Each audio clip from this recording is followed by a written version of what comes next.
নমস্কার বন্ধুরা, তোমরা সবাই কেমন আছো? তো আশা করি সবাই ভালো আছো। তো আমিও খুব ভালো আছি। তো বিপাশা কুকিং এ তোমাদের সবাইকে স্বাগত জানাই। তো আজকে আমি বানাবো বাঁধাকপির ঝাল। তো চলো শুরু করা যাক। কড়াইতে তেল দেবো।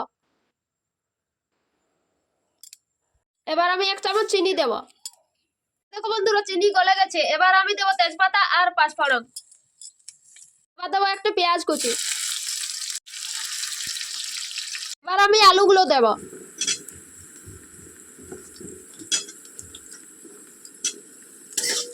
এবার আমি আদা রসুন বাটা দিয়ে দেব। এবার আমি পরিমাণ মতো লবণ দেব। এবার আমি কেটে রাখা বাঁধাকপিগুলো দিয়ে দেব। এ দেখো বন্ধুরা, বাঁধাকপি থেকে কত জল বেরোচ্ছে। এবার আমি দেব টমেটো কুচি। এবার দেবো চেরা কাঁচা লঙ্কা। এবার আমি একটু ঢাকা দিয়ে দেব। এবার দেবো পরিমাণ মতো হলুদ গুঁড়ো। এবার দেবো জিরে ধনের গুঁড়ো।